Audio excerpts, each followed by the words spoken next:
It's the kind of story that makes you question everything you know about trust and loyalty.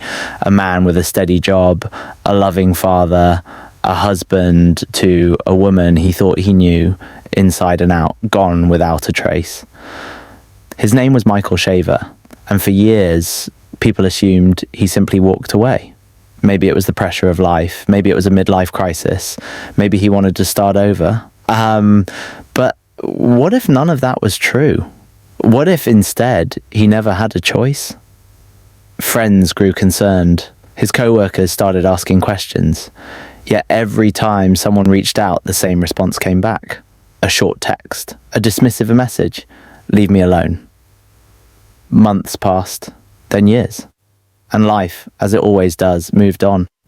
But when a friend decided to push harder, when the police finally arrived at the front door, what they discovered would shock everyone. A fire pit in the backyard, freshly laid cement, and buried beneath it the answer no one wanted to believe.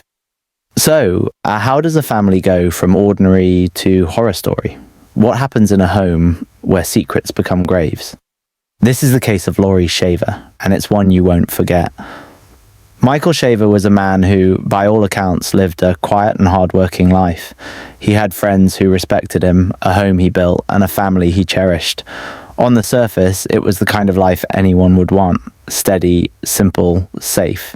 But then one day, he vanished. No goodbyes, no explanations. He was just gone. At first, people assumed it was a choice. Maybe he needed space. Maybe he left to sort things out. His wife, Laurie, gave those kinds of answers when people asked. She told them he didn't want to be bothered, that he needed time alone.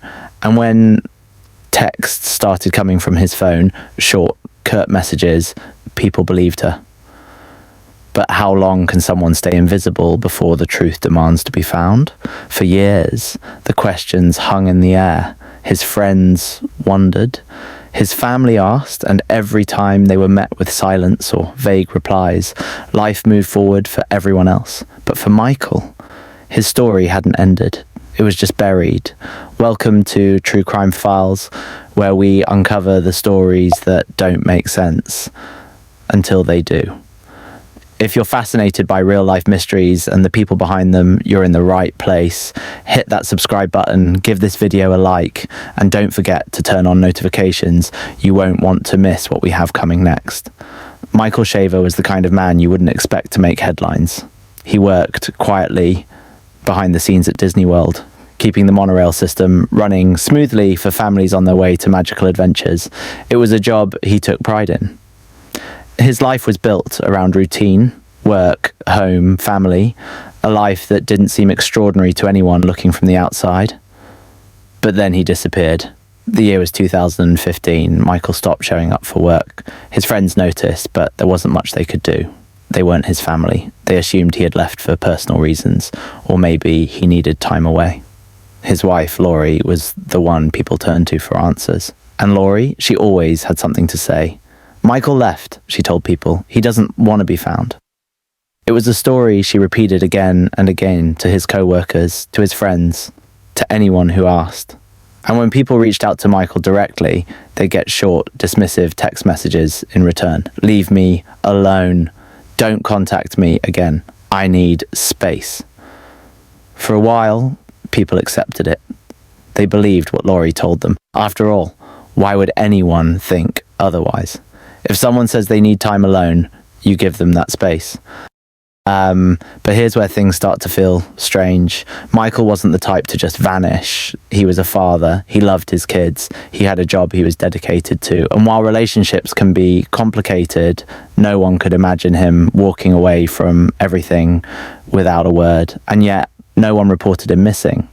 Not in 2015, not in 2016, not in 2017. For nearly 3 years, his absence was met with silence, until someone decided they couldn't stay quiet any longer. In 2018, a friend of Michael's finally reached out to the police. He told them something didn't feel right. He hadn't seen or heard from Michael in years.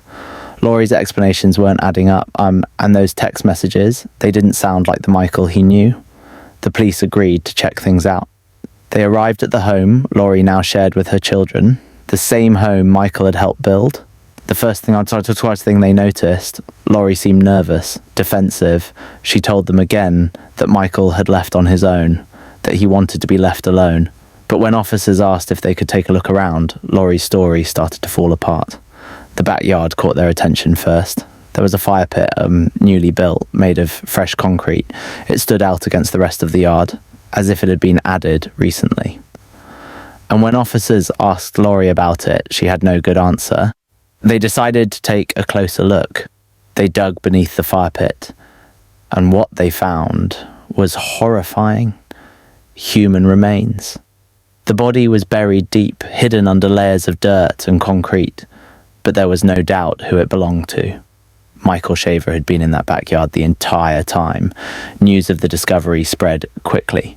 The quiet, ordinary life Laurie had been living was shattered. Neighbours were shocked. Friends couldn't believe it. For years, they had accepted her story at face value. They had trusted that Michael was alive, just somewhere else. But the reality was far more disturbing.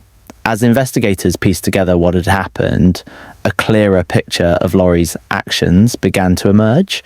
After Michael's death, Laurie didn't just try to move on. She actively covered up his disappearance. She used his phone to send text messages, pretending to be him. She told people he didn't want contact, that he had left her, that he was tired of everything. Those messages came from the family's home internet connection. Investigators traced them back, proving that Laurie was behind them. And when people asked why they hadn't seen Michael, Laurie would say he was travelling, or that he was working in a different state. Her explanations changed depending on who she was talking to, but the goal was always the same, to keep people from asking too many questions. For a while, it worked, but no lie can last forever. When the case went to trial, even more unsettling details came to light.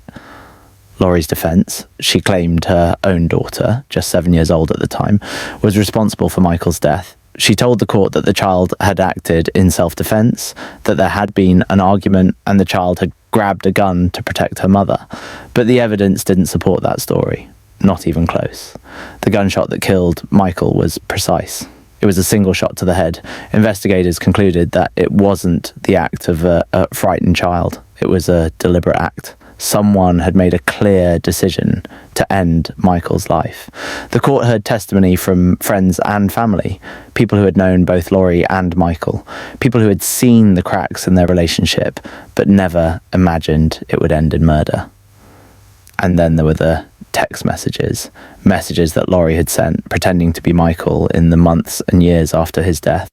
They painted a picture of someone determined to cover her tracks, someone who wanted to keep the truth buried, but the truth has a way of coming to the surface.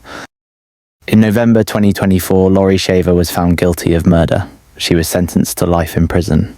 For the friends and family who had waited years for answers, there was finally some sense of closure. But it didn't erase the years of uncertainty, the questions that lingered, the heartbreak of knowing that Michael had been so close all along, buried in the backyard of the home he once shared with his family. It's a story that leaves you wondering how someone can live a double life for so long, how a person can lie to everyone around them, day after day, year after year. And it's a reminder that the truth, no matter how deeply buried, will always find its way to the surface. The story of Michael and Laurie Shaver is tragic. It's haunting. And it's a case that people will be talking about for years to come. Stories like this always leave us with more questions than answers. Michael Shaver went missing for nearly 3 years, and no one reported it. So, what do you think? Could this crime have been prevented if someone had raised the alarm sooner? Should we all be more mindful of the people in our lives when something doesn't feel right? Let us know your thoughts in the comments below. And what about Laurie's defence?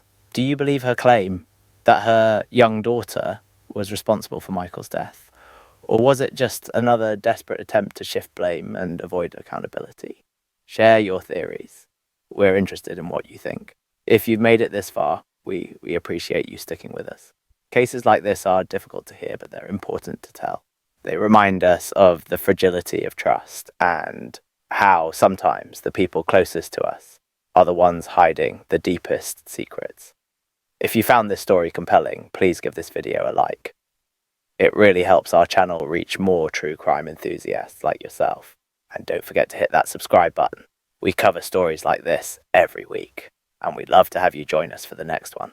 Turn on notifications too, so you never miss an update. You won't want to miss what's coming next. Thanks for watching True Crime Files. Stay safe, take care of each other, and we'll see you in the next video.